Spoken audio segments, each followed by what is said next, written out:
Hi guys, today we are going to wrap up our concept on functions. We're going to be talking about how can we determine if a relationship is a function or not, given mapping diagrams, given a list of coordinate points, given a table, and then we're going to go back to some review on function notation and how can we evaluate a number given a function, or how can we solve a function if we're given the output? How could we find the input for that? So we're going to start by looking at a mapping diagram. What these mapping diagrams tell us is they tell us the inputs and the outputs. In other words, this gives us the x values and the y values.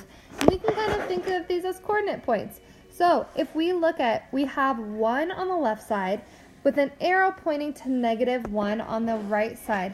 That means if I were to write that as a coordinate point, my x value would be 1, my y value would be -1. So that's where we get the coordinate point 1, -1 that we could plot. So what are we looking for? We are looking to see that if there are an input that has more than one output. Now, it's important to remember we can have multiple inputs that have the same output. That's totally fine. Going back to our soda machine, if you think about a soda machine, sometimes machines have 2 buttons for, let's say, Pepsi. So 2 different inputs will give you the same output. So 2 different buttons on that soda machine will give us the same soda. So that's totally fine. But what we can't have is the same input giving us 2 completely different outputs. So if we look here, the input of 1 gives us the output of -1. So 1 input gives us 1 output. The input of 3 gives us an output of 4. So 1 input to 1 output.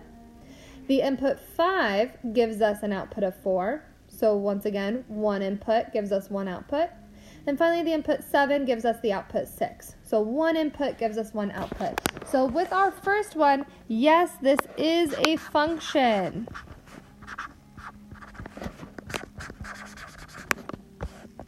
Oh, if I can write it here. There we go. All right, let's look at our second diagram. So once again, our left side represents all of our input values. Our left side represents all of our input values. Our right side represents all of our output values. So we're looking at the input of 3 gives us the output of -2. So that's 1 input for 1 output. Our input 1 gives us the output 0. So 1 input to 1 output. And our input 0 gives us both an input of -1 and an input of 0. And here is where we go wrong. Our 1 input gives us 2 different outputs. So just knowing that, we can say that no, this is not a function. All right. So that is how we can determine if something is a function or not, given a diagram of our inputs and outputs. All right, let's go ahead and look at this if we're given a list of coordinate points.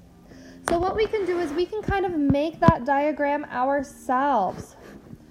So what we'll want to do is list all of the x values on the left side. So we have -2, 3, 1, and 0. So I'm going to go ahead and list those, -2, 3, 1, and 0. Draw my little circle around there.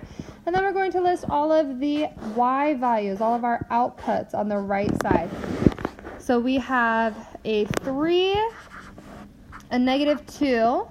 We have another 3 and another -2. So we do not have to repeat those. That is totally fine.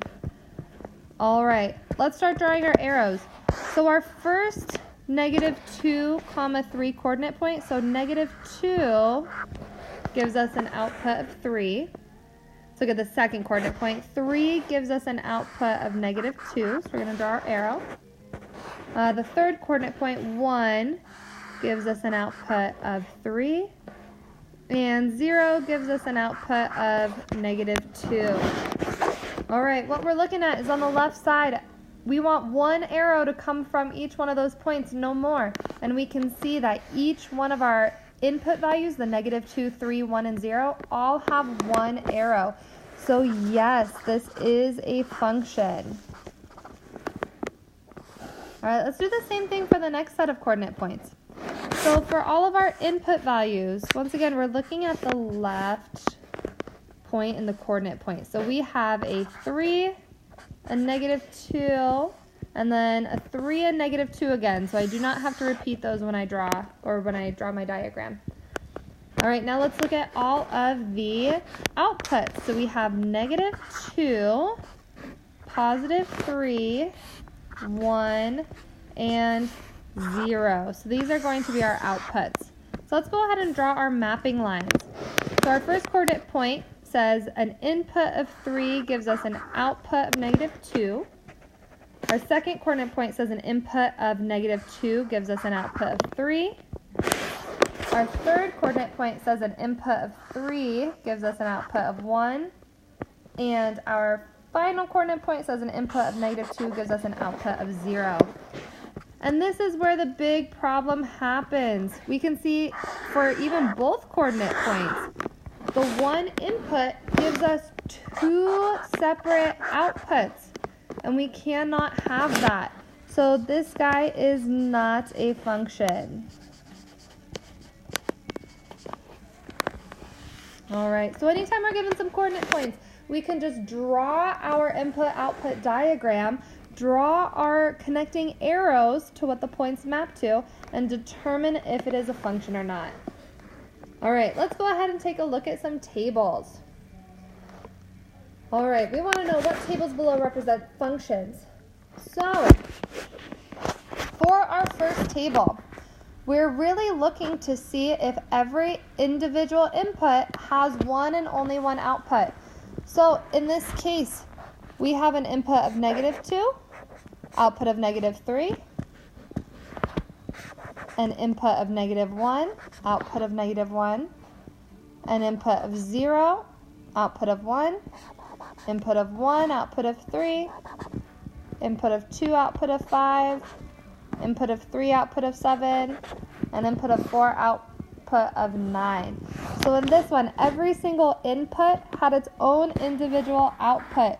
So for table 1, yes, this is a function. And the reason why it's a function is there is one input for every output. Or actually, let's write it a little bit better. There is one output for every input.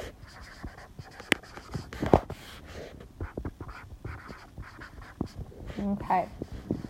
All right, let's look at our second table. So the first thing I noticed when I just scanned the inputs is that I have a couple repeat inputs.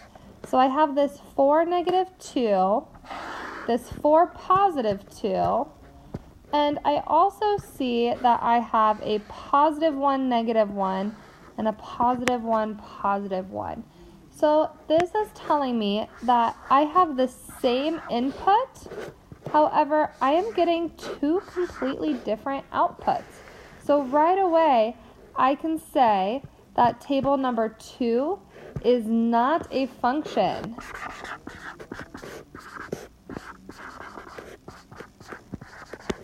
And this is because there are 2 outputs for an input, for one input. All right, what I would like you to do is pause this video, see if you can determine if table 3 and table 4 are either functions or not, and then resume this video when you think you've found the answer and you can double check what you thought. All right, welcome back. Hopefully you've determined if table 3 and table 4 are either functions or not. So let's take a look first at table 3.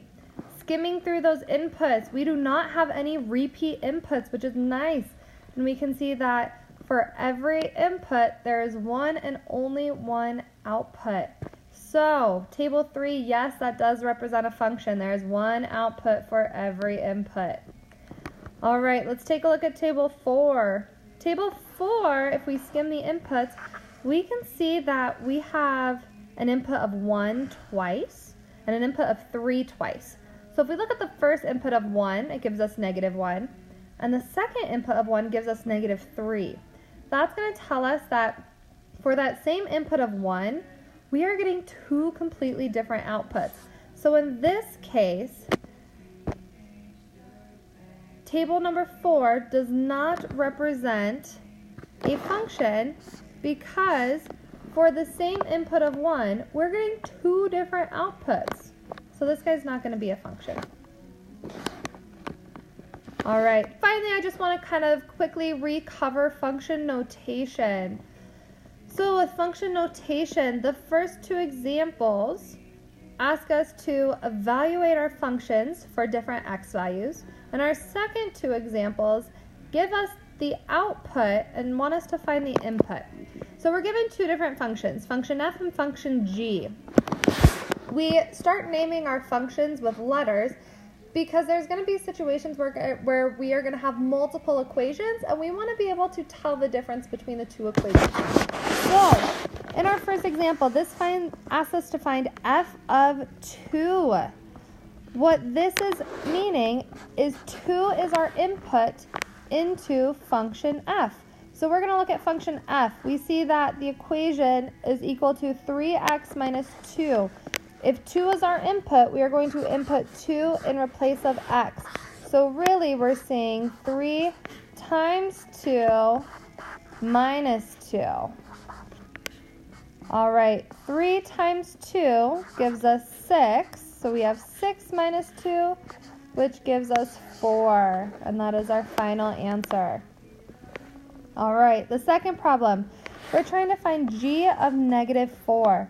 -4 is going to be our input value, so we are going to input -4 in replace of x into function g, which is equal to -2x plus 5. So we have -2, we're replacing x with -4, and we have our plus 5. So we have -2 times -4, which is going to give us a positive 8, plus 5, which is going to give us a total of 13. 13 is going to be our final answer. All right, these last 2, it's kind of different.